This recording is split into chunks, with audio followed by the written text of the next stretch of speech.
भारत के prime minister जो हैं वो फ्रांस गए हैं और सुना पाकिस्तान की एयर स्पेस से गुजरे हैं, पाकिस्तानी इसी से बड़े खुश हो रहे हैं। ये बताएं कि एआई समिट में हमारे वज़ीर आज़म को तो नहीं बुलाया जाता।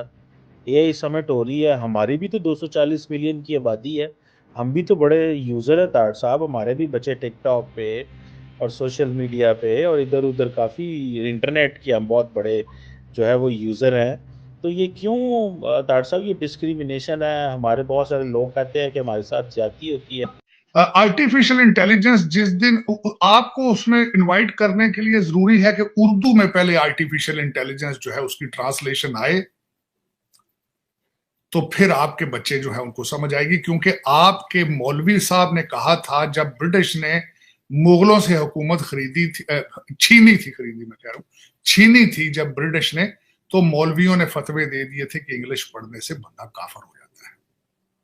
तो दर हकीकत जब उर्दू में कोई आर्टिफिशियल इंटेलिजेंस बनाएगा, बनानी वो भी भारत में से किसी ने, तो फिर आपके बच्चे उसको देखेंगे, उसमें से निकालेंगे क्या कि आर्टिफिशियल इंटेलिजेंस के जरिए लोगों को गालियां किस तरह निकाली जाती है, या उसमें से मीम किस तरह, नंगी तस्वीरें किस तरह बनाई जाती हैं। आपको पता होना चाहिए इस्लामिक रिपब्लिक ऑफ पाकिस्तान का हर बच्चा जो है वो पोर्नोग्राफी देखने में, आपका नंबर जो आपको गूगल ने बताया था कि आप ऊपर वाले नंबरों में आपका इस्तेमाल इंटरनेट का देखें।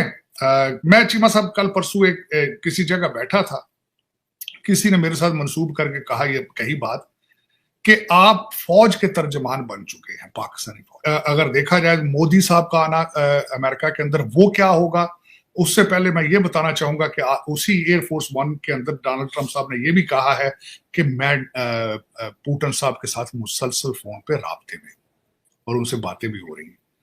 तीसरी बात, इसमें जो न्यू वर्ल्ड ऑर्डर के प्रोसेस में जो यूक्रेन के सदर जो है उन्होंने ऑफर दे दी है कि आके जी, अब पहले आप असला देते रहे हैं, अब आके आप कंट्री खरीद लें, अब मिनरल्स के, we are ready for the mineral contracts. तो मिनरल कॉन्ट्रैक्ट्स जो है दर हकीकत करप्ट तरीन है। युलास्की साहब वो बेचना चाहते हैं, डॉलर कुछ उनके मंसूबे रहते होंगे अभी बचे, वो अमेरिका से वो पैसे मजीद लेने के तैयारी में है। पुतिन साहब उनसे डील नहीं करना चाहते, वो समझते हैं he is not an elected person there, वो इलेक्शन डिमांड कर रहे हैं।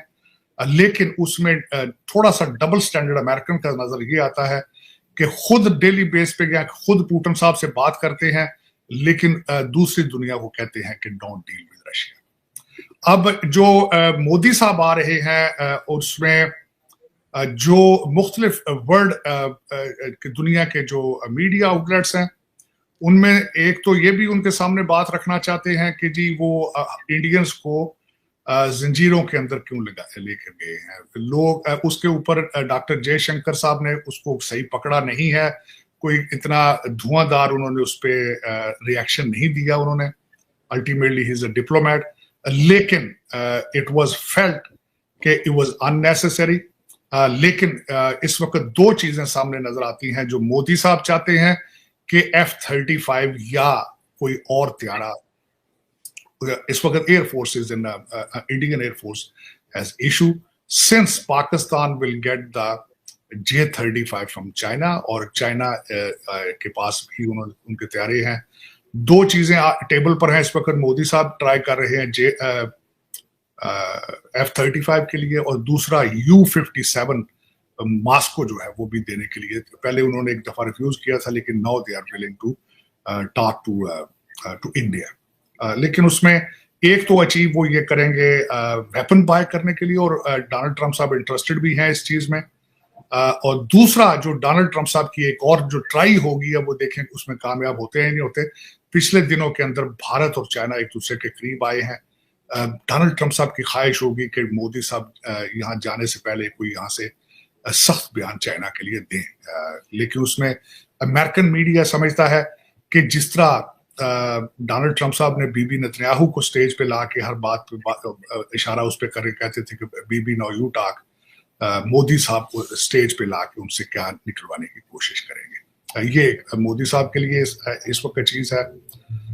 दूसरा देखा जाए चीमा साहब, तो इस वक्त हमारे जेडी वैंस हैं जो वो फ्रांस जा चुके हैं, अपनी फैमिली के साथ वहां पर लैंड कर चुके हैं।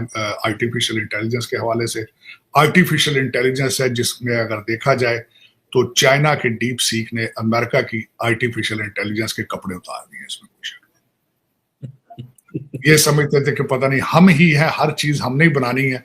वो किसी छोटे से बच्चे ने, जिस तरह लौंडे लपाड़े ने, चाइनीज ने, चीमा साहब 600 मिलियन में उसने ऐसा टीका लगाया कि $1 ट्रिलियन जो है वो इनके फारग हो गए। और अभी $500 अरब जो है उसकी इन्वेस्टमेंट ये करवा रहे हैं यही में।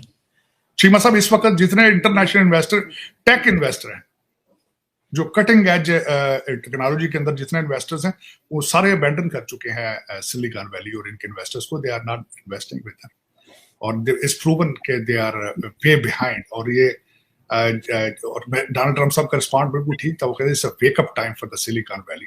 ये अगर वेकअप ना हुए तो वेकअप तो खैर उनके होने के हालात कोई नहीं। उसकी वजह ये है चीमा साहब कि यहाँ पे अमेरिकन बच्चे जो हैं वो मैंने एक बल्कि किसी वक्त पूरा मैं प्रोग्राम आपके साथ करना चाहूंगा कि why American kids are behind the rest of the world. उसमें मैं कंपैरिजन दूंगा इंडियन बच्चों का और चाइनीज बच्चों का, कि उनके हाउस होल्ड के अंदर how hard their parents are working with their kids to make them strong students, good students and leaders. America के अंदर नहीं हो रहा। अमेरिका के अंदर बार बार बच्चों को मरवाना और उसके बाद work from home, 4-day week और इस तरह की चीजें, आसाइशें, और फिर उसके बाद स्टेम सब्जेक्ट की तरफ इंटरेस्ट ना लेना। फिर बाइडन जैसे, ओबामा जैसे लोग बार बार स्टेटमेंटें दें कि you can still make $100,000 without a bachelor degree।